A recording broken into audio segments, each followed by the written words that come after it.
Welcome to Shweta stories. இந்த summer ஹாலிடேஸ்க்கு 7 நாள் ட்ரிப்பாக கர்நாடகா போயிருந்தோம். நிறைய பியூட்டிஃபுல்லான கோயிலெலாம் பார்த்துருந்தோம். அதோட ஸ்பெஷாலிட்டி என்னென்ன கோயில் பார்த்தோன்றதை பார்க்கலாம். ஃபஸ்ட்டு பார்த்தீங்கன்னா ஓசூரில் இருக்கக்கூடிய தக்ஷண பெருமாள் கோயில் தான் போயிருந்தோம். திருப்பதியில் எப்படி பெருமாள் இருப்பாரோ அதே அம்சத்தில் இங்கே இருப்பார். திருப்பதி போக முடியாதவங்க கண்டிப்பாக இந்த கோயிலுக்கு போய் பார்க்கலாம்.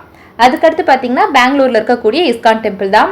உலகத்தில் இருக்க இஸ்கான் டெம்பிள்லேயே இதுதான் பெரிய கோயில்.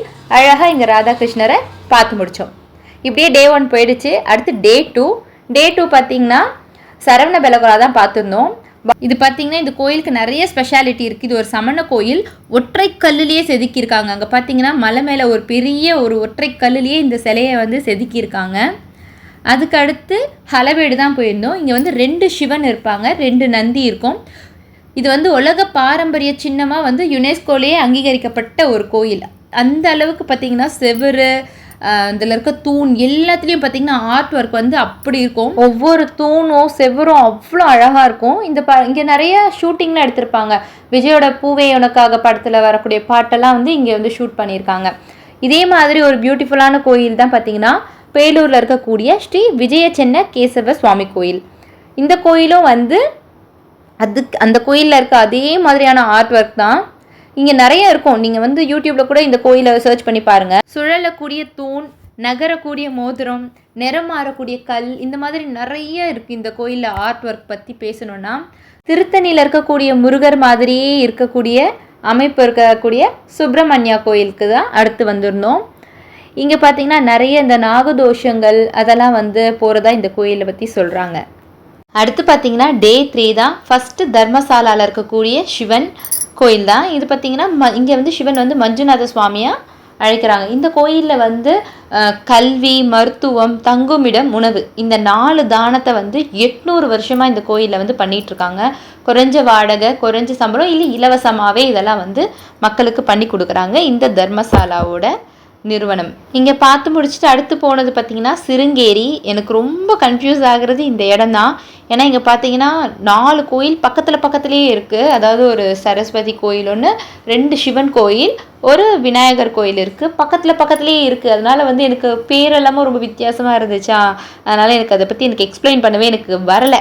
அதனால் சிருங்கேரியில் நிறைய கோயில் இருக்குது. ஆனால் அந்த பில்டிங்கெல்லாம் பார்க்குறதுக்கும் ரொம்ப பழமையாக யூனிக்காக இருந்துச்சு, அழகாக இருந்துச்சு. அது எல்லாமே அழகாக பார்த்து முடிச்சுட்டு பக்கத்துலேயே பார்த்திங்கன்னா ஒரு துங்கா நதின்னு சொல்லிட்டு ஒன்று ஓடுது.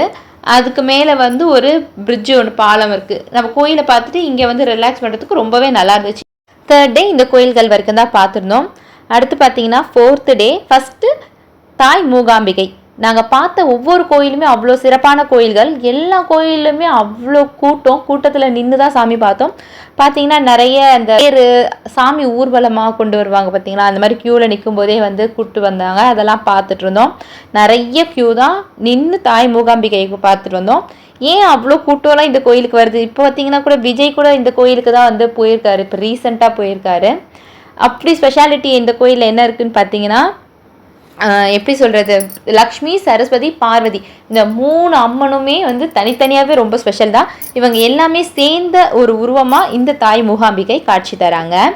அப்புறம் பார்த்திங்கன்னா இந்த அம்மன் சிலைக்கு கீழேயே ஒரு சுயம்பு லிங்கம் இருக்குது. அந்த லிங்கம் பார்த்திங்கன்னா ஒரு பாதி சிவனாகவும் இன்னொரு பாதி சக்தியாகவும், அதாவது நமக்கு அர்த்தநாதீஸ்வரராக காட்சி அளிக்கிறாங்க. இந்த ட்ரிப் நான் வரத்துக்கு ரொம்ப ஆசைப்பட்டு வந்ததுக்கு காரணமே இவர் தான். இங்கே இருக்க பார்த்தீங்களா முருடீஸ்வரர், உலகத்திலேயே 2வது பெரிய சிவன் சிலை, 123 அடி. அவர் பார்க்குறதுக்காக தான் நான் இந்த ட்ரிப் ஆசைப்பட்டு வந்ததே.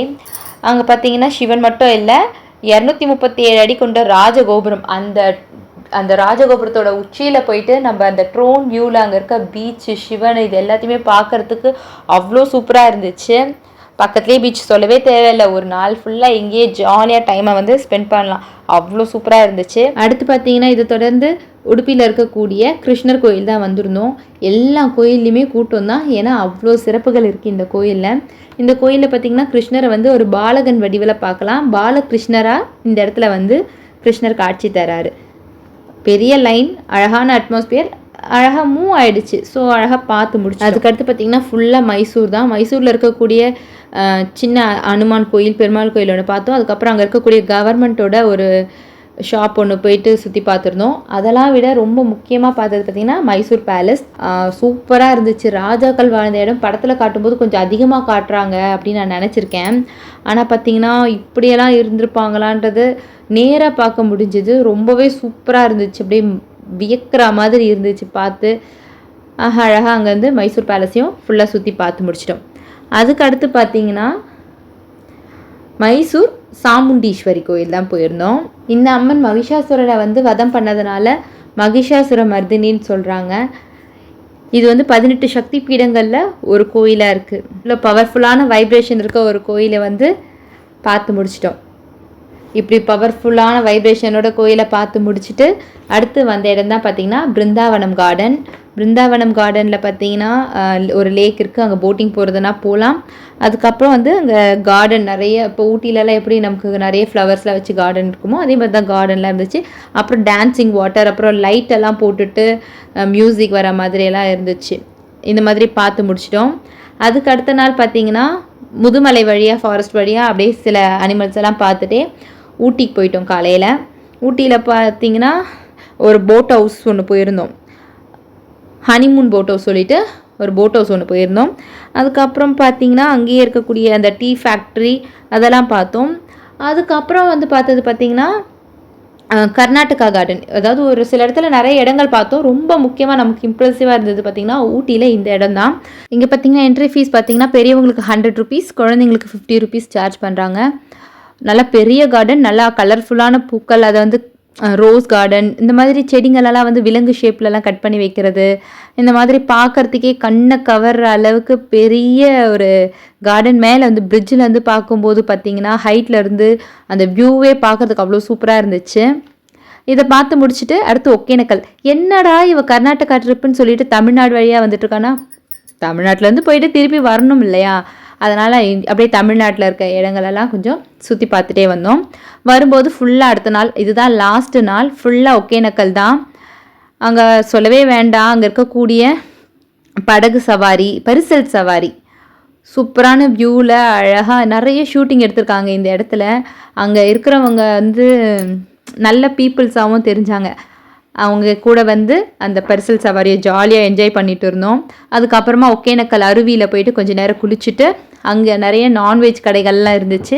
அது எல்லாமே ட்ரை பண்ணி சாப்பிட்டுட்டு இந்த ஒரு நாளை ஒரு மாதிரி பீஸ்ஃபுல்லாக ஜாலியாக என்ஜாய் பண்ணிட்டு இருந்தோம். இந்த 7 நாளும் பார்த்திங்கன்னா எந்த ஒரு இடத்துலையுமே நாங்கள் ஃபுட்டுக்கோ ஸ்டேக்கோ ரொம்ப கஷ்டப்படவே இல்லை. பிகாஸ் நாங்கள் ஒரு ஆர்கனைசர் மூலமாக வந்திருந்தோம். டிகே டூர்ஸுன்ற இந்த ஆர்கனைசர் மூலமாக வந்திருந்ததுனால எங்களுக்கு இந்த மாதிரி கஷ்டங்கள் எதுவுமே நாங்கள் ஃபேஸ் பண்ணவே இல்லை. எல்லா இடத்துலையுமே வீட்டு சாப்பாடு மாதிரி சமையலை ஒரு இடத்துலையுமே நிறுத்தி சமைச்சு கொடுத்துட்டதுனால எங்கேயுமே கஷ்டப்படவே இல்லை. இந்த ட்ரிப்புக்கு மொத்தமாக நாங்கள் ஸ்பெண்ட் பண்ணது பார்த்திங்கன்னா 9,900 rupees ஒன்லி, அவ்வளோதான் ஸ்பெண்ட் பண்ணியிருந்தோம்.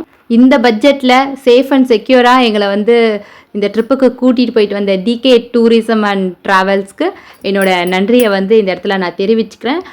ரொம்ப செக்யூராக இருக்கும்.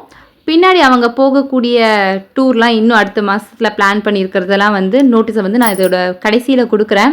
நீங்கள் உங்களுக்கு தேவைப்பட்டுச்சுன்னா யூஸ் பண்ணிக்கோங்க. இந்த மாதிரி இடங்கள்லாம் நம்ம இந்த மாதிரி போய் பார்க்கும்போது பட்ஜெட்லேயும் பார்க்கலாம். ஸோ காண்டாக்ட் நம்பர் இதிலே இருக்குது, வேணும்னா யூஸ் பண்ணிக்கோங்க. தேங்க்யூ ஃபார் வாட்சிங்.